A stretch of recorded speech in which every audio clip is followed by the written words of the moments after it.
តែកុំឲ្យខ្ញុំដឹងឲ្យសោះណាថានៅលួចតាក់ទងវាទៀតបើមិនអញ្ចឹងទេខ្ញុំនឹងប្រលះវាឲ្យដឹងដៃម្ដងចាំទុកទៅនិយាយរួចភ្លាមប្រពន្ធលោកសេដ្ឋីក៏ដើរចេញទៅវឹងស្របពេលដែលព្រះសង្ឃធុដងនិមន្តមកបិណ្ឌបាតនៅមុខផ្ទះតែប្រពន្ធសេដ្ឋីមិនមានសទ្ធាក៏និយាយស្ដីមិនសមរម្យទៅកាន់លោក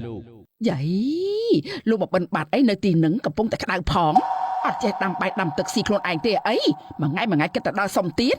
អ្នកម៉ែមិនក៏អ្នកម៉ែមានប្រសាសន៍អញ្ចឹងទោះជាខឹងនឹងកូនយ៉ាងណា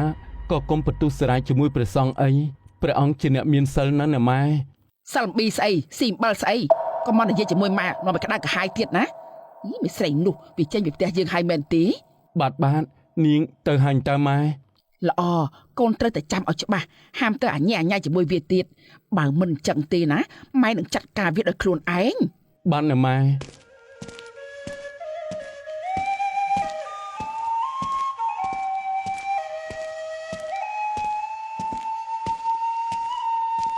សូមកុំតន់និមន្តទៅអីគុណម្ចាស់ខ្ញុំកណាសូមខមាទោសចំពោះពាក្យសម្ដីដែលម្ដាយខ្ញុំកណានិយាយមិនសមរម្យចំពោះគុណម្ចាស់មិញនេះកណាពិតជាមានសទ្ធាចង់ដាក់បាតព្រះអង្គណាតើព្រះអង្គអាចគង់ចាំបន្តិចបានទេចម្រើនពរអាត្មាអាចគង់ចាំបានសាធុសាធុសាធុកណាទៅរៀបចំចង្ហាន់មួយផ្លែតសិនដោយសទ្ធាជ្រះថ្លារបស់ខ្លួននិវត្តបានរៀបចំចង្ហាន់មកប្រគេនព្រះសង្ឃធុដងភ្លាមព្រមទាំងសូមឲ្យព្រះអង្គអហោសកម្មឲ្យម្ដាយរបស់ខ្លួនចំពោះទង្វើដែលធ្វើមិនគប្បីចំពោះព្រះអង្គសូមឲ្យផលបុណ្យដែលខ្ញុំកណាបានធ្វើចំពោះគុណព្រះពុទ្ធព្រះធម៌ព្រះសង្ឃ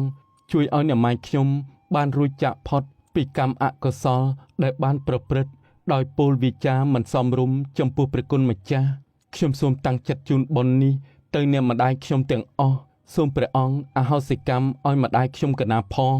ប្រពៃណាស់ញោមអាត្មាសូមអហោសិកម្មឲ្យម្ដាយរបស់ញោមហើយប៉ុន្តែកម្មដែលយើងបានសាងជាកុសលធម៌និងអកុសលធម៌មិនអាចគេចផុតបានទេអ្វីដែលវាប្រុងកើតត្រូវតែកើតសូមឲ្យញោមរួចចាកទុក្ខជួបតែសេចក្តីសុខនិងសេចក្តីចម្រើនប្រកបដោយពរ4ប្រការគឺអាយុវណ្ណៈសុខៈ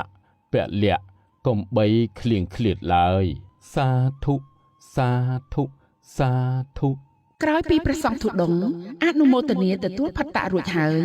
ព្រះអង្គក៏និមន្តចេញទៅចំណែកកំឡោះនិវត្តកើតបេតិនៅក្នុងចិត្តជាខ្លាំងព្រោះបានធ្វើបុណ្យជាមួយព្រះអង្គយ៉ាងម៉េចអំណត់ដែលខ្ញុំឲ្យមិញនេះពេញចិត្តដែរទេអូយពេញចិត្តណាស់សុខស្រួលណាស់អូនឯងប្រកែម្លឹងអញ្ចឹងតាបានជាអ្នកប្រុសគាត់មិនដាច់ចិត្តណែបើបានស៊ីចុកហើយល្មមបិទមាត់ទៅហើយត្រូវតែធ្វើតាមអ្វីដែលសន្យាជាមួយខ្ញុំបងឯងស្បាត់រួចហើយបើមិនធ្វើតាមសម្ដីទេអ្នកតានឹងកាត់វេះបំបាក់កភ្លាមដឹងហើយបងមិនធ្វើឲ្យខុសពាក្យសម្ដីទេតែពេលដែលបងដឹកជូនមាសប្រាក់មកឲ្យអូនត្រូវតែធ្វើឲ្យបងនេះសុខស្រួលដូចមិញនេះទៀតណាកំព្រួយអីឲ្យតែស្មោះត្រង់នឹងខ្ញុំនឹងធ្វើឲ្យបងស្រួលជាងនឹងទៅទៀតតែបើហ៊ានក្បត់ខ្ញុំវិញនោះកុំសង្ឃឹមថាសល់ឆ្អឹងឲ្យសោះបងមិនក្បត់អូនទេប្រពន្ធសម្លាញ់បងនឹងយកមាសប្រាក់ពីក្នុងផ្ទះលោកសេដ្ឋីឲ្យអស់យកមកឲ្យអូនហើយយើងនឹងរួមរស់ជាមួយគ្នា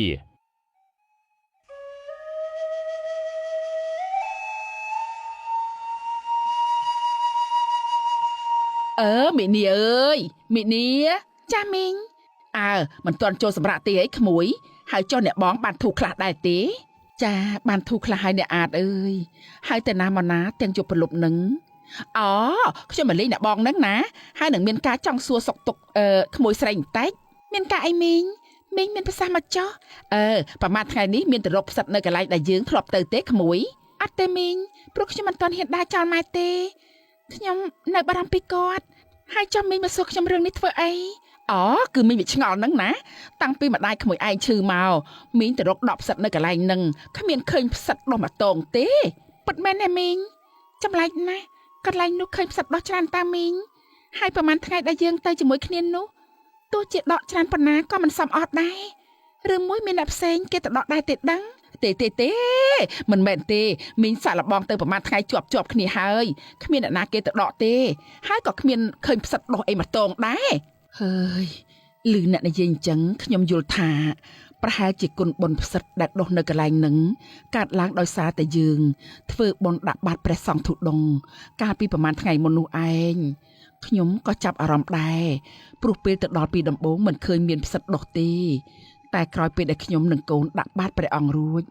ក៏ឃើញផ្សិតដុះពេញនឹងតែម្ដងបាននិយាយអញ្ចឹងព្រះសង្ឃធុដងនោះអស់ចានណាតាមមើលទៅបាតរបស់លោកណាប្រកាសជាបាតទឹកហើយព្រោះពេលដែលយើងដាក់បាតព្រះអង្គរួចហើយយើងចង់បានអីគឺបាននោះ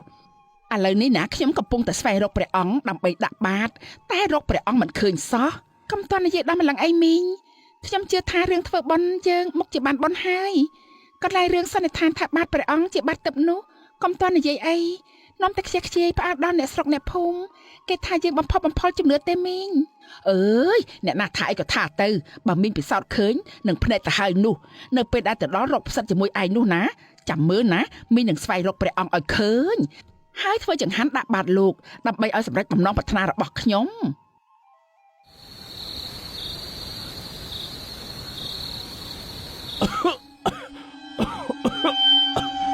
យីផ្សាញ់អីក៏ខ្លាំងម្ល៉េះឈ្ងៀមខ្លាំងណាស់ជួយផងលើកចាច់ផ្ទះហើយ